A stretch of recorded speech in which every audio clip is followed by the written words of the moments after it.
Previously on Heart and Minds Aloud. When we decide to build, we are required to assume a posture that says that we are carving, cutting and constructing something much bigger than ourselves. Building and maintaining a business is no different. It requires that we nurture a tenacity that we've never had, that we pace ourselves, and that we show up with all the resilience we can master. And while we work to be successful and become master of our universe, we are sure to experience the occasional dance with failure, self-doubt, exhaustion, burnout even. My guest today is a living example of the tenacity of which we speak. He has experienced the isolation, the anxiety, the drive, the self-doubt, the success, and the vulnerability that comes with building a business in equal measure. But he stayed the course and is today the manager and leader of one of the most successful businesses in the fashion industry. I learned so much talking to Mr. Kwaku Bediako Oduro, and I'm almost certain that you will learn as much. When you're in my life and you bring me negative energy,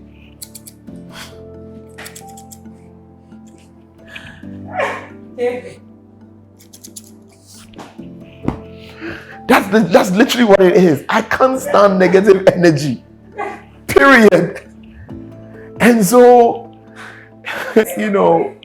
when people are around me and all they do is bring you down, because at the end of the day, when you keep talking about where you want to go, your aspirations, where you are, hey, Charlie, you can do this, blah, blah, blah. If you're not careful and you have people who just don't understand that, they just don't understand. They just don't understand where you're going. And so you probably get comfortable in that space because you feel like, hey, me, I can't do this because I'm trying to say, I say, me pray. That kind of thing. You hear all these things around you. And so sometimes when I'm around people like that, which I'm still weaving out, you tend to feel content. But that is not what greatness is all about. I think that one of the biggest words in my dictionary now is greatness. It even goes beyond the word success. So I have a follow-up to ask you at the right time. Does the desire to achieve never stop? Never. Your desire to achieve should never stop. The day you stop thinking, you stop growing, you die. What kind of people does that take on? Is that always possible, or at some point you feel like you're drained mentally, emotionally, trying to push yourself? It's a very interesting question. I think it goes back to surrounding yourself with winners. When you have winners around you all the time, you inspire each other. Quite recently, I've been spending a lot of time with some key individuals. Growing up, I never had my mates as friends. Most of my mates were acquaintances. Most of my friends were adults. So, having the right people, like when I was about 12, my friends were 25. When I was in uni, my friends were working. When I was like 25, my friends were like in their 50s. Now I'm constantly going for 70-year-old parties, 75, 60, the least, maybe 50. Why? Because I'm constantly, well, first of all, my dad is 81. So maybe that's a factor. I'm the last born. I've known my dad not having black hair. He's always had gray hair. So maybe that was just what I kept on seeing. So I related more with people like that. But essentially, that has really helped to carve my personality and what my palette is, what my drive is, And so when you surround yourself with people who have similar drive, similar energy, and quite recently, some of my acquaintances who I knew back then have become much closer to me. We keep on spending more and more time together.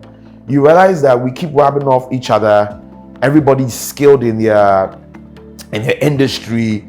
There's just a solid young man future mentality. Men with vision. And so you realize that we keep rubbing off each other. And so instead of it becoming stressful to want to be great or look for a much better, reach out to a much bigger, or maybe follow through a vision, instead of it coming with certain level of stress, all you get is Just more and more, because you look to your left, there are strides. You look to your right, there are strides. They are making it, they are gingering you. You're also making it, you're gingering them. Now you start thinking, how can we join these forces? How can we put our vision together? And it's seen now. We have a couple of new businesses coming up. This blend of great visionaries gives birth to endless possibilities.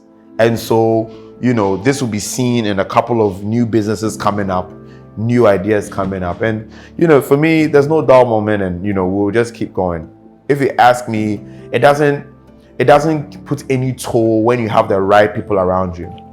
It might be stressful in the process of it, but that's why we are all here. When I'm stressed, they come in, let's do this, let's go have a drink. And it's not just all leisure. You have a drink and you're discussing probably his problem. What sort of problem did she have? How is her challenge?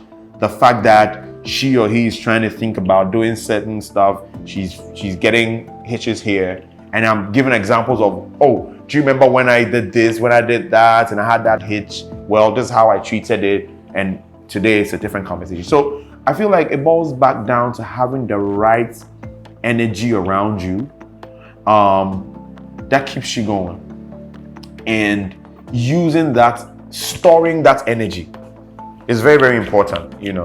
I know you can't really depend on people, because we're all very individualistic in our thoughts.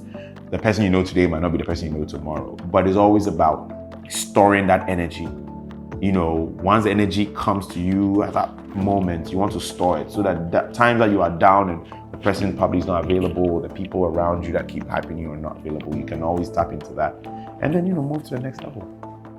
It's been fantastic listening to you. It's been inspiring, and it's been interesting at the same time, because you have such a good story to tell. And I mean, it's not a story, it's your life, and it's looking at where you are at now. It's brilliant listening to how the pieces have come together and how you are still growing. Now, because of why we're having this conversation, which is how emotional health fits into our lives generally, I am wondering how mindful you are of your emotional health on a daily basis. Okay, so I think it's getting better. It's getting better. I think so. Growing up, nobody really thinks about emotional and mental health. Nobody. It doesn't even come up. And in the kind of society that we find ourselves in, I wouldn't call it an abomination, but it just seems to be the untold, or the white elephant. Yes, it almost feels as if it's there but not there. No, nobody sees it. It's a measure of weakness. And so I think I first got in touch with okay, so first of all, I have few friends who, after uni, we found out that, okay, they were psychologists. So the first question is, so the person is going to work at part-time. That's the first thing. And then you realize that there's a difference between a psychiatrist and a psychologist. And then you realize that, okay, then you start watching movies, and then you hear what they call shrinks. And you realize that, is that just the Dadabi version of a psychologist or a psychiatrist? So I think one of my very, very good friends, family pretty much, actually, we spoke once a couple of years ago, and she told me that this where she was going. And for me, I was like, interesting, very interesting. Weird. Not weird, but just interesting, because at some point she was working at an advertising agency. At some point, then she was working for an oil company, energy company. She was doing business development, and then bam, shrink. Yeah. I'm like, shrink. What's up? But then 3 years ago, I watched a series. I identified myself with the main character. Well, the series is called Billions. I like to urge everyone to go and watch it. But ideally, an integral part of that main character, Bob Axelrod, was a shrink he had in his firm that was in charge of his HR, but was also his personal shrink. And it changed my mindset because I noticed that even as a billionaire, like, people feel like, okay, once you make money, your problems go. No, it actually gets worsened. And so I was like, wow, it's an element that I had never thought of. And I felt like one day when I build that corporation, that blue chip business that I want to build, I want to have that integrated, like I want to have that embedded in our culture. Yeah. And so I began speaking to that friend of mine. I was like, yo, you gotta go watch this series, go watch this series, because Charlie, like, I identify myself with it, And so then we got talking more often, and she made me more aware of the subject. And then, 2 years ago, or 2.5 years ago, my dad, who's like literally been like one of my great sources of my inspiration. My parents, generally my family, like we've been a very, like we're a very close family. But my dad in particular is like that guy. Like everybody's trying to impress my dad, right? And he was my drive. He was like the reason why I wanted to build chocolate so high up, because I wanted to prove to him that he had done a good job as a daddy. And being almost like that black sheep in the family, I wanted to make it up to him, And so his stroke, I think, brought a lot of mental.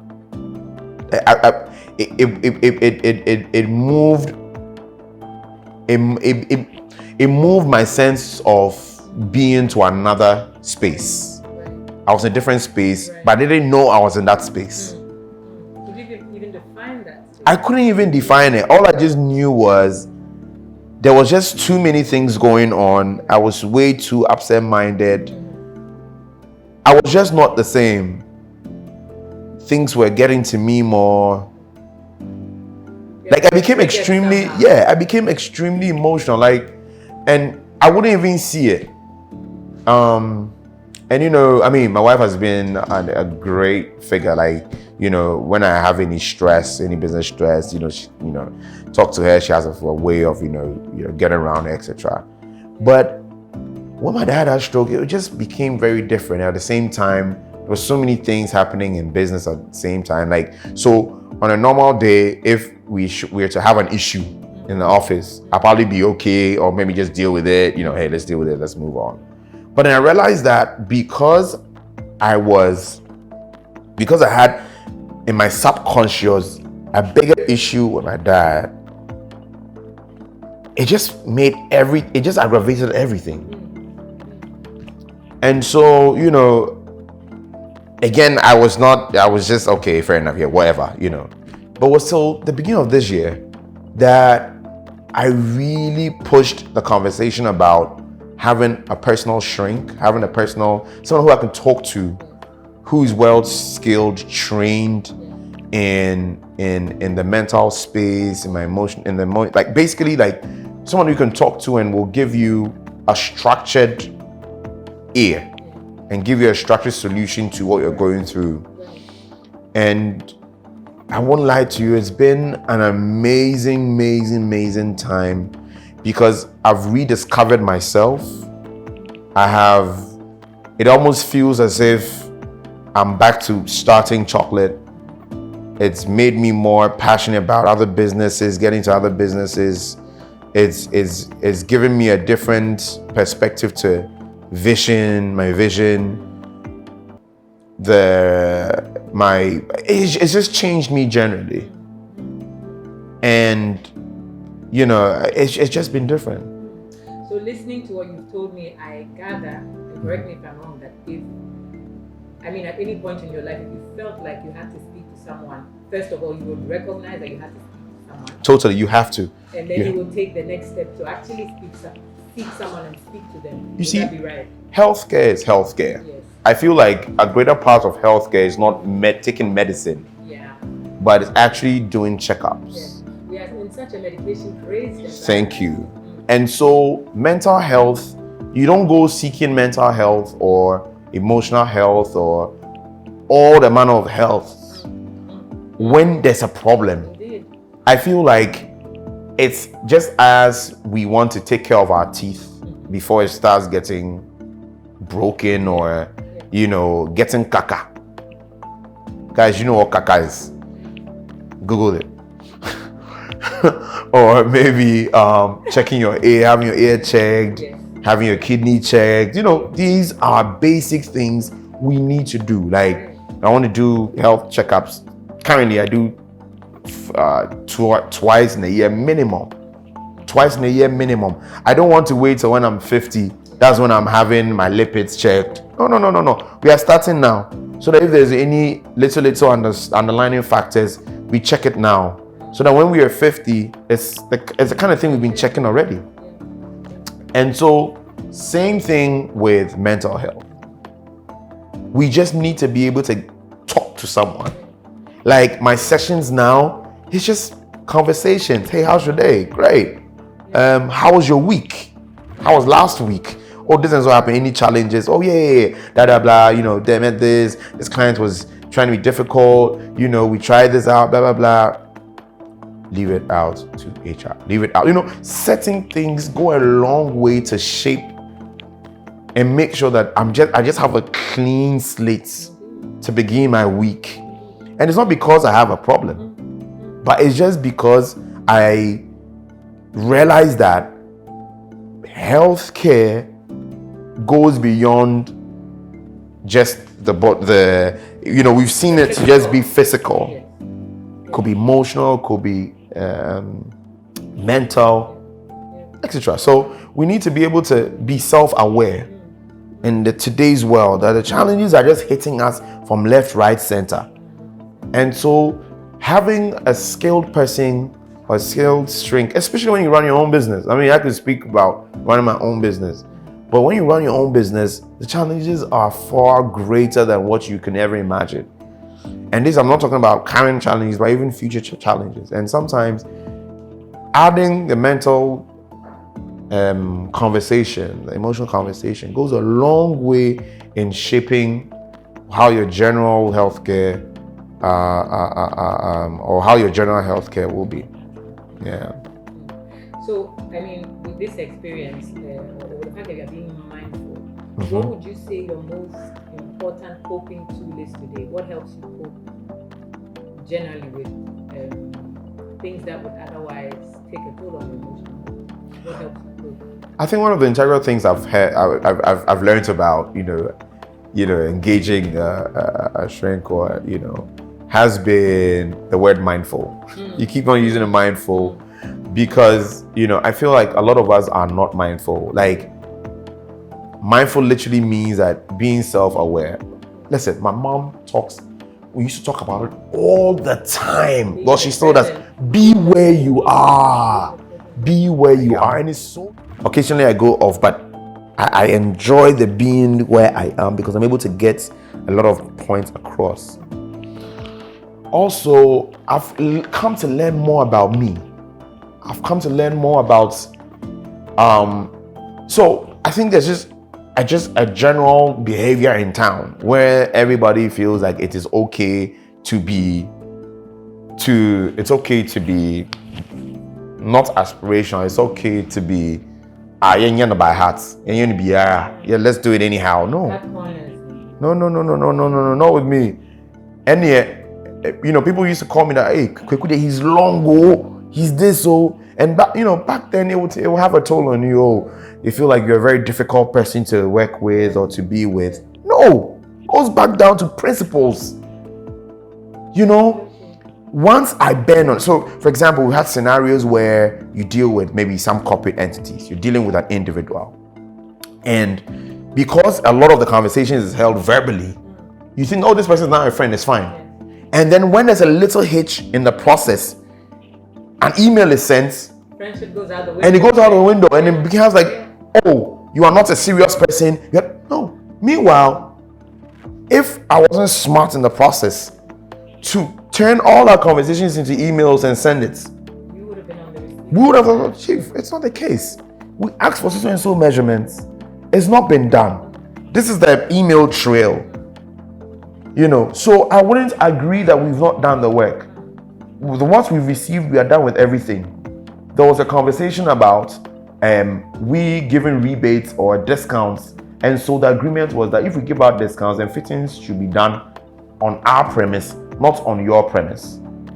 Because let's say I'll have to come, let's say, to your office about 5 times because I won't get certain line of people. So let's say if it's maybe with top management, I'll come, find out when everybody is, I'll come there once. The others, everybody has to come to the shop. Right. And this was the agreement, and this is the email to that effect. So the procedure had been spelled out. But again, it will be seen as if, this person, you call Kwaku, now Kwaku is not picking. Why will I pick? When at the end of the day, any verbal conversation we have will be taken out of context. So write me an email. Or why will we have an agreement that, hey, you know what, finish up this is when the payments will be ready, and then when it comes to payments, we are getting delayed for 2 weeks, and nobody's supposed to talk about it because we've had a nice conversation and we've all been laughing. No, the laughter won't pay my people. And so it's made me very unapologetic about who I am as a person. It's forced me to listen more. But as you're listening more, you also need to listen more. And so I'll be very unapologetic when people get their point across, but when you're getting your point across, they are trying to be the know-all. No, we are not going to have a conversation then. I will not see it like, it is a godly thing to just me being. No, we are done. Those days are gone. I forgot the name of that, but it's gone. No, because we realize that these are the things that keep on causing a lot of people to become imbalanced. You keep on doing it, and next minute people feel like they're not good enough. No, I am good enough. In fact, if I wasn't good enough, I wouldn't get to this point. And so if people don't appreciate that, and so appreciate the friendship, the relationship, and every single time, it plays a role, you keep doubting yourself, it brings imbalances, and it causes a lot of mental health issues. And next minute, you meet this person and go like, do you remember Ken? Oh, Charlie, right now, Ken, and it happens. So I've just become very unapologetic about who I am as a person. I've become more tolerant. I've become more patient. But although I'm more patient now, I'm also very unapologetic about being very principled in my line of operations or what I do, etc. The fact that I'm 80 or 90% jovial doesn't mean that I just take everything for granted. No, So I guess that's it. Long and interesting. Very. What would be 2 things that you tell people maybe you are doing and you'd like other people to do as well? Get a shrink. To take care of their emotional. Okay. So get a shrink. And number 2. Get a shrink. Listen, get a shrink. Don't take it lightly at all. I feel like everybody has their problems. Sometimes people see people maybe in a big SUV or now it's a V12, and they feel like people don't have issues. Of a good life. No, guys, you have no idea. It's the person sitting on problems, you can't even handle half of it. So it's helped me tremendously. It's still helping me. It's not a kind of thing where I go like, okay, let me just do this for 3 months because no. It's a gradual thing, like a continuous thing. And for me, I feel like just as I'm doing quarterly checks or have annual checks or half-year checks, that's the same way we all need shrinks in our lives that we can just have casual conversations with. And I understand a lot of people have friends that probably they talk to, etc. But bear in mind, friends don't have any. They are not bounded by code not to share your problem with others. It could be okay for a shrink sharing a problem, but at least your name is withheld. Friends wouldn't probably have no boundaries. by the time you're there, your issues are on the lips of people. And the world now is such a way that you can't do without having challenges and issues. When it comes, we have to think of a systematic or structured ways in solving it. So one, when you don't have a problem, talk to a shrink. When you have a problem, talk to a shrink. Two is when I started chocolate, one of the key things I talked about was being you, being different. It's been our mantra since. Essentially, what I was trying to say is be proud of who you are, be proud of your individualistic self. Again, don't be apologetic about it.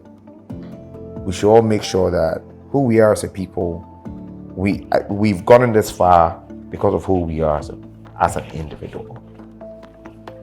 And so getting to finally and now appreciate certain aspects of me that I never even thought about, or maybe I thought I was a bit apologetic about, made me feel down sometimes, made me doubt myself. I've begun to really appreciate me more, and now more than ever stick to be you, be different. Let me tell you a little story just before we wrap up. When COVID started, it was in the midst of all this craziness, and speaking to my shrink, we started off as a women's brand and we moved to men. For several years, a lot of women have asked me, hey, why don't you do makeup for women? Why don't you make up for women? It's so interesting that having started, when I started seeing a shrink and got all my thoughts together, we managed to come up with one of the best campaigns of all time in Africa, which is actually our women collection. So that in itself is self-explanatory. We shouldn't think that going to see a shrink, seeing a psychologist or psychiatrist means we are mad. Where from that one? Has nothing to do with nothing. Just like you going to a hospital to have a general checkup. It's not a sign of weakness. It's you anticipating and prepping up for the future. Yeah. Kwaku, it's been such a valuable conversation because you've spoken to so many things that speak to me.